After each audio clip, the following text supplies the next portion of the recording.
Primeiramente, bom dia. Segundamente, vamos fazer a nossa leitura da Bíblia. É rápido hoje, porque o celular tá com pouquíssima bateria, mas o vídeo sempre fica longo, né? A gente parou no último vídeo, em Gênesis 5, onde a gente estava falando sobre a descendência de Adão e de Caim, e foi uma longa conversa a respeito de toda essa galera e de tantos anos que eles viveram, porque era uma genealogia. Então agora a gente volta para a parte histórica e não de relato de registro, né? No capítulo 6. Começamos a ler? Começamos a ler. Como sempre, Bíblia espelhada aqui para vocês que estão com a preguiça de buscar a Bíblia, né? Capítulo 6. Quando os homens começaram a multiplicar-se na terra, eles nasceram filhas. Os filhos de Deus viram que as filhas dos homens eram bonitas e escolheram para si aquelas que lhe agradaram. Então disse o Senhor: por causa da perversidade do homem, o meu espírito não contenderá com ele para sempre, ele só viverá 120 anos. Vamos lá, quem quer esses filhos de Deus? Quem quer esses filhos, as filhas dos homens? Tem muita teoria sobre isso, tá? Eu, Angélica, fico com os filhos dos homens são a descendência de Caim, os filhos de Deus, descendência de Adão. Foi assim que eu aprendi, tá? Aí, cada um com a sua interpretação aí. Eu fico com essa. Elas eram bonitas, daí começou a misturar. Você lembra lá quando a gente leu sobre a descendência de Caim? E aí a descendência de Caim, ela não adorava Deus, né? A descendência de Caim, ela tinha a sua própria cultura, fazia suas próprias coisas, mas voltado para si próprio ou para os seus, né? Mas os filhos de Deus tinham o objetivo de agradar a Deus. Então, os filhos de Deus, eles começaram a se misturar com as filhas dos homens. Isso é um problema que Deus sempre fala em toda a Bíblia e que sempre acontece, que é o povo de Deus sempre quer se misturar com o restante da galera. Sempre acontece isso, porque, bom, os filhos de Deus não podem se misturar. Por que não podem? Por que eu não posso ter um julgo desigual? Por que eu não posso namorar com uma pessoa que não é da igreja? Olha, sempre tem as perguntinhas, né? Assim, não é que você não pode, você pode qualquer coisa, você pode fazer o que você quiser da sua vida. O problema é que, a partir do momento que você se une com uma pessoa que acredita em coisas diferentes de você vai ter a tendência de ir junto com ela, entendeu? É exatamente por isso. As filhas dos homens, elas não tinham o hábito de adorar a Deus, é o primeiro ponto. O segundo ponto é, as mulheres normalmente eram designadas para a família, ou seja, elas criavam os filhos. E se elas tinham outros deuses, vai. Funciona a manivela, você vai conseguir, você vai conseguir pensar. Se ela tinha outros deuses, obviamente essa família não acreditaria em Deus. Não seria cristã. Vamos colocar já para você entender. Entende? Hoje em dia as coisas mudaram, mas ainda continua essa crise, ainda batem nessa tecla. Por que a gente não pode ter um jogo desigual? Por que a gente não pode namorar com a gente do mundo? Por que os povos da igreja não podem namorar com a galera de fora? Tá aí, ó. Porque eles começaram a se unir, aí provavelmente começaram a se corromper. Cara, assim, ó. Muito provavelmente, se você namora com uma pessoa que não tem a mesma fé que você vai tentar agradar ela.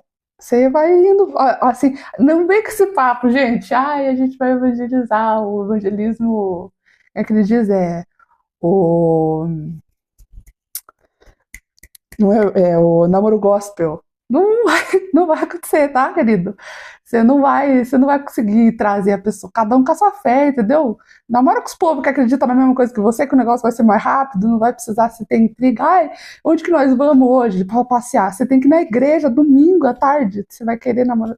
Enfim, fomos longe, vamos voltar. Os filhos de Deus, então, viram as filhas dos homens e falaram: nossa, essas mulheres são bonitas, essas mulheres são diferentes das nossas. Vamos começar a namorar com elas. E aí, eles começaram a casar entre si. Então já não tinha mais descendência de Caim e de Adão. Já era todo mundo junto e misturado. Obviamente isso ia acontecer em algum momento, tá? Isso aí ia acontecer em algum momento. E aí Deus diz, por causa da perversidade do homem, o meu espírito não contenderá com ele para sempre. E ele só viverá 120 anos. Aqui tem dois tipos de interpretação, tá? Primeiro o homem vai ter apenas 120 anos e não vai ter mais que isso, não vai viver mais que ele vivia antes, vivia 900 anos e, meu Deus do céu, eu já não tinha... Imagina, você, com 30 anos que você tá, com essa coluna que você tá aí,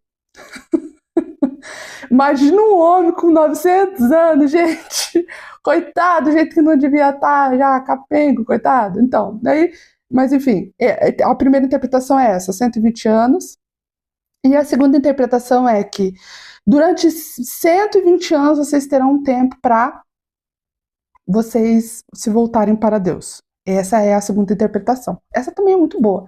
Aí você vai ter que estudar lá a Bíblia textual e tal. Versículo 4.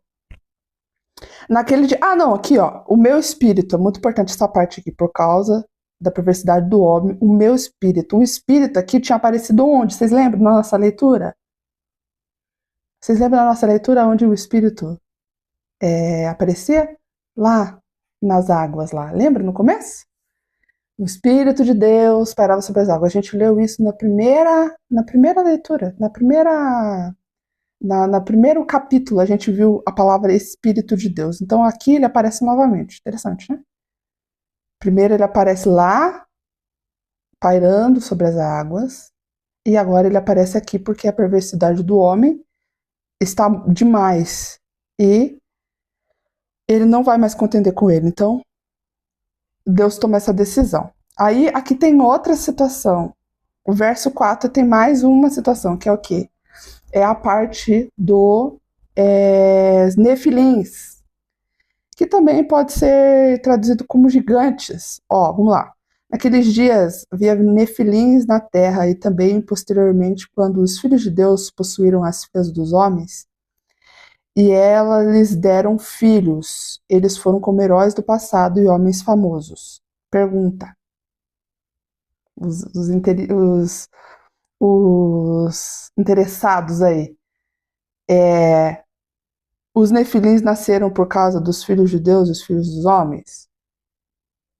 Ou outra pergunta. Ou ele está falando sobre tempo? Aí, ó, duas perguntas.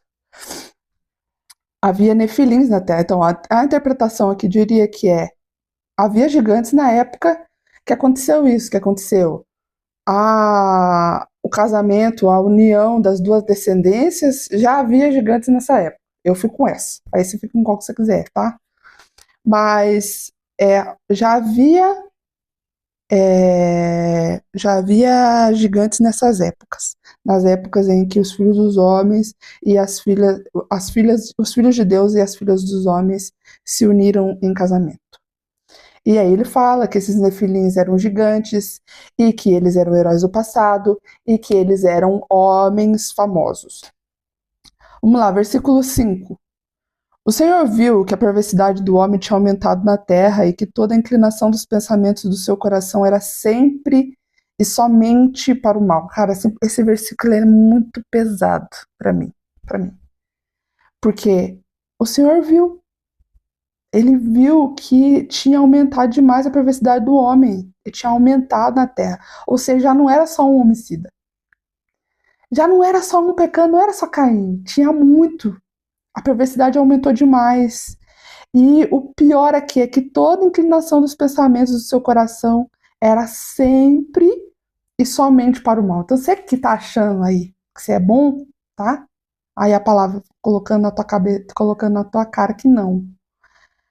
Todos os nossos pensamentos e o nosso coração são sempre. E aí ele coloca e somente para o mal.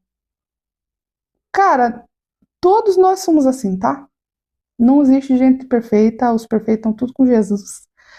Graças a Deus, não tem, não tem, não tem, não tem. Todos somos inclinados para o mal. Por quê, Angélica? Porque a nossa natureza adâmica é assim. Nós temos essa natureza caída. Então, nossos pensamentos, nosso coração são sempre e somente voltados para o mal. É como nos tempos de Noé. Não mudou nada aqui, que só mudou o tempo, tá? Mas o povo continua do mesmo jeitinho, de todos esses anos que passou, estão tudo do mesmo jeito. Sempre somente para o mal o nosso pensamento. Ai, Angélica, mas eu sou crente. Eu sei que você é crente. Gente, graças a Deus por Jesus, tá? Graças a Deus, o Pai que enviou seu Filho Jesus no mundo, porque senão nós estávamos totalmente perdidos. A única coisa que nós merecíamos era. E sabe o que você merecia? Quinto dos infernos, só isso. Próximo, versículo 6. Então o Senhor arrependeu-se de ter feito o homem sobre a terra, e isso cortou-lhe o coração. E aqui a galera. Nesse versículo aqui é que a galera discute muito, tem muita polêmica, tá? Qual que é a polêmica? Ai, Deus se arrependeu, mas tem palavra que diz que Deus não se arrepende.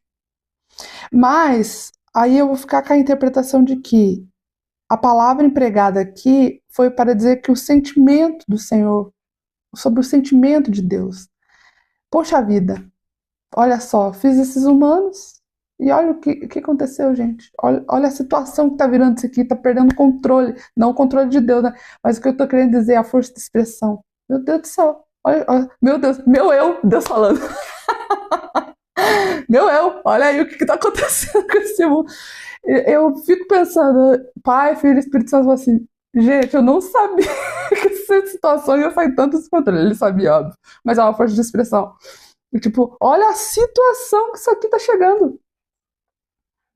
Deus, de certo, Deus pensando assim, eu achava que eles iam me decepcionar, mas não achava que eles iam me surpreender tanto com essas decepções. É um sentimento de Deus de ter feito o homem sobre a terra, e isso cortou-lhe o coração. Dá para cortar o coração de Deus, Angélica? Óbvio que não, é uma força, é uma expressão usada aqui. O tradutor usou essa expressão para que você entenda que os sentimentos do Senhor estão feridos. Olha só o que aconteceu.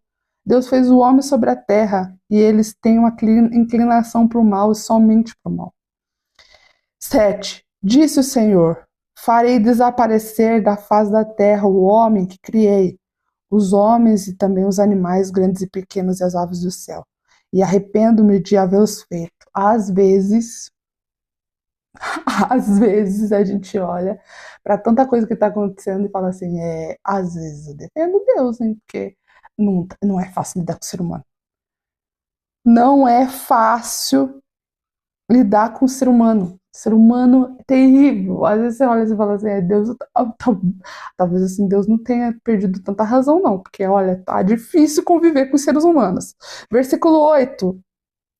A Noé, porém, o Senhor mostrou benevolência. Eu fico imaginando, Deus fez um scan da terra, escaneou todinha a terra e falou assim, ó, olhando pro filho e pro Espírito Santo, falou assim, ó, tá vendo? Tudo perdido. Aí, de repente, o scan deu uma pitadinha. Ó, os carros passando. De repente, o scan deu uma pitadinha. Peraí, tem um ali. Olha bem, não é? O homem bom, homem justo, homem íntegro. O Senhor, porém, mostrou benevolência a Noé. E vocês lembram do pai de Noé? Vamos ver se a gente acha aqui o que o pai de Noé disse. Aqui, ó, versículo 5, Lameque. Não é o Lameque descendente, não é o Lameque descendente de Caim, como eu disse no outro vídeo. Não tem só uma Maria no mundo, tá? É o outro Lameque. Esse é o Lameque pai de Noé. E diz assim, ele disse quando teve Noé, ele nos aliviará do nosso trabalho, do sofrimento das nossas mãos causado pela terra que o Senhor amaldiçoou. Realmente, porque daí Deus falou, vai morrer todo mundo. Vai aliviar mesmo, porque vai morrer todo mundo. Mas esse homem, ele abençoou seu filho. E então, Deus viu benevolência. Depois de alguns anos, Deus falou assim, nossa, esse rapaz é diferente, gostei desse menino. Versículo 9, Arca de Noé. Essa é a história da família de Noé. Bom, aqui Noé já tem uma família, já não é mais um menino lá de Lameque. Já tem filhos e esposa. Perceba, ele tem uma esposa. Então ele segue o modelo de família de Adão, não de Caim e dos seus descendentes. Não, de Caim não, também, né? Não vamos generalizar. De Lameque, o descendente de Caim. Porque o Lameque, o descendente de Caim, tinha duas esposas, né? Foi o primeiro que criou o casamento, agora você, é poligâmico. Me corrija se eu estiver errado. Poligâmico? O monogâmico é poligâmico. O Lameque foi o primeiro que teve duas mulheres. Então, Noé e a sua família, eles seguem o modelo familiar de Adão, que é cada cabeça com a sua cabeça, cada cabeça com a sua ajudadora. Uma só mulher para um só homem. Verso 9. Então, essa é a história da família de Noé. Noé era um homem justo, íntegro, entre o povo da sua época, e ele andava com Deus. E Noé gerou 3 filhos, Sem, Cã e Jafé. Aqui, justo, íntegro, entre o povo da sua época. O que isso quer dizer? Quer dizer que o povo da época dele estava metendo pau, meu amigo. Tava só tiro, porrada e bomba. E ele era íntegro, ele era diferente da galera do meio dele. Tipo, ele não se corrompia com o povo ao redor dele. Ele era justo. Meu Deus, olha quantas coisas. E eu acho interessante, ele andava com Deus. Só teve uma pessoa na genealogia de Adão que andava com Deus. Quem era? Você lembra? Você lembra, você que estava lendo comigo? Enoque. Enoque andava com Deus. Tanto que andou, tanto com Deus, que Deus falou assim: chega, vai andar comigo pra cá agora, não precisa nem morrer, vem pra cá. Vem, eu quero você junto comigo. Então, fora Enoque, esse jogo de palavras é usado apenas com Enoque, aqui nesse texto, e com Noé. Noé, ele andava com Deus. Ele gerou 3 filhos, Sem, Cã e Jafé. 3 meninos. Meninas, gerou? Provavelmente, mas como a gente conversou lá nas genealogias, as mulheres não eram citadas, exceto na genealogia de Caim, que Naamá é citada. Por quê? Não sabemos, a Bíblia não diz. Talvez as literaturas adicionais, mas ninguém fala quem foi Naamá e por que ela aparece na genealogia de Caim. Tá. Ao ver 11, né? Ora, a terra estava corrompida aos olhos de Deus e cheia de violência, e ao ver como a terra se corrompera, pois toda a humanidade havia se corrompido a sua conduta, Deus disse a Noé: darei fim a todos os seres humanos, porque a terra encheu-se de violência por causa deles, e eu os destruirei com a terra. Então, aqui repete-se o que falou na parte passada, né? Na parte anterior. A terra tinha se corrompido, toda a humanidade tinha se corrompido, a sua conduta tinha se corrompido. Para a Bíblia dizer um negócio desse aqui, o negócio estava feio, né? Boa coisa não estava. Para a Bíblia dizer isso aqui, boa coisa não estava. Cheia de violência, estava corrompida aos olhos de Deus. E é interessante que quando Deus fala da terra, em todo o capítulo 1 e até no 2, ele fala: é bom, tudo é bom. E aqui ele olha e diz: não é bom, tá triste, tá cheio de violência. Então corrompeu sua conduta e Deus diz: darei um fim a todos os seres humanos. Primeiro, ele não faz uma coisa sozinho, tipo, vou destruir, não vou avisar ninguém. Não, ele avisa Noé. Por quê? Noé provavelmente falava com Deus, andava com Deus. Noé, eu vou dar um fim nos seres humanos, tá muito cheio de violência, eu vou destruir toda a terra. E aí ele dá uma ordenança a Noé. Que ordenança é essa? Vamos ver? Versículo 14. Você, porém, fará uma arca de madeira de cipreste, dividida em compartimentos e revista de piche por dentro e por fora. Faça com 135 metros de comprimento, 22 metros e meio de largura e 13 metros e meio de altura. Faça num teto com um vão de 45 centímetros entre o teto e o corpo da arca, e coloque uma porta lateral na arca e faça um andar superior, um médio e um inferior. Tinha 3 andares. 3 andares, o teto com um vão de 45 centímetros, tá? E aí, aqui nós já temos o primeiro projeto de arquitetura, hein? Olha o primeiro projeto de arquitetura aparecendo aqui. Deus dando todas as medidas, todos os direcionamentos para Noé fazer um barco. Não era um barco para navegar, mas para flutuar. Muito interessante, porque não tinha remo, não tinha motor, não tinha nada. Era só um negócio para você entrar dentro e deixar acontecer. Foi assim que Deus ordenou para que Noé fizesse. Foguete. 17. Por quê? Por que você vai fazer esse modelo que flutua, Noé? Porque eis que vou trazer águas sobre a terra, o dilúvio, para destruir debaixo do céu toda criatura que tem fôlego de vida. Tudo que há na terra perecerá, mas com você estabelecerei a minha aliança e você entrará na arca com seus filhos, sua mulher e as mulheres dos seus filhos. Aqui, aliança. É a primeira vez que Deus diz aliança. Porque ele tinha uma relação com Adão de criação, mas de escolher, Noé é o primeiro. De aliança, de escolher, é você. E entrará com você seus filhos, sua mulher e a mulher de seus filhos. Aqui não vai precisar mais casar entre irmãos. Já vai, cada um tem o seu filho, sua mulher, cada um já fica com seus designados. Lembra que tinha um negócio de casar com o irmão que a gente conversou sobre Caim? E ele diz: tudo perecerá. Deus quer fazer um reset de toda a terra. Ele quer reiniciar, vai reiniciar tudo aí, ó. Quem que vai entrar nessa arca fora você e sua família? Um casal de cada um dos seres vivos, macho e fêmea, para conservá-los vivos com você. De cada espécie de ave, de cada espécie de animal grande e de cada espécie de animal pequeno que se move rente ao chão, virará um casal a você, para que sejam conservados vivos. E armazene todo tipo de alimento para que você e eles tenham mantimento.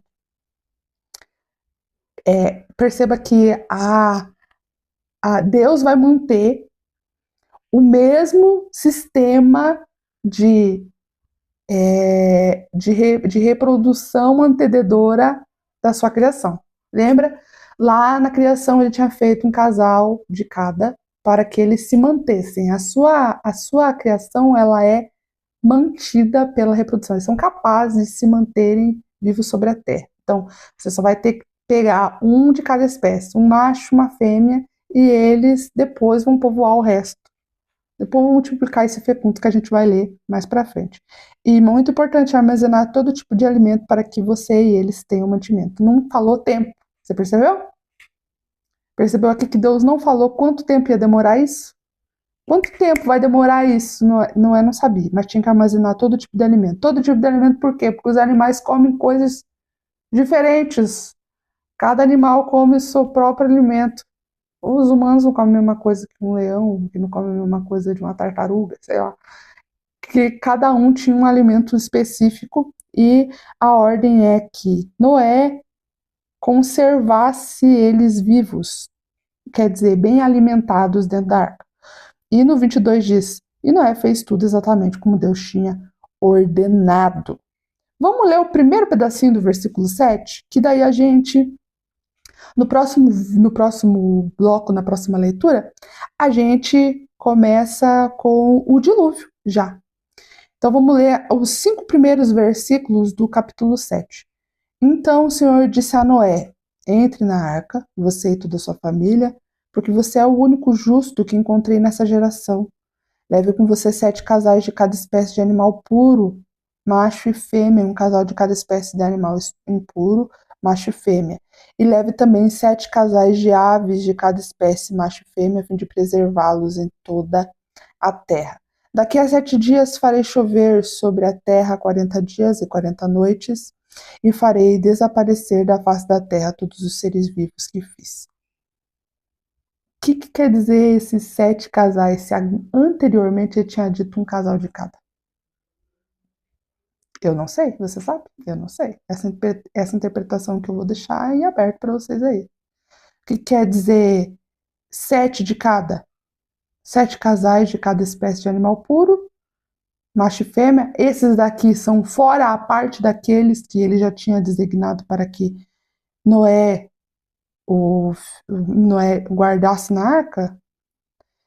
E aqui daqui a 7 dias. Então ele dá um período de 7 dias para que Noé faça os últimos preparativos para colocar todo mundo dentro da arca. E aqui ele já fala quantos dias vai chover. Vai chover 40 dias, 40 noites. E aí todo mundo vai de arrasta. E Noé fez tudo como o Senhor tinha ordenado. Você que está assistindo esse vídeo, o próximo vídeo a gente vai falar sobre o dilúvio. Eu espero que esse vídeo tenha acrescentado na sua vida. Não se esqueça de ler a sua Bíblia, não abandone a meditação das Escrituras. E eu te espero no próximo vídeo. Beijo!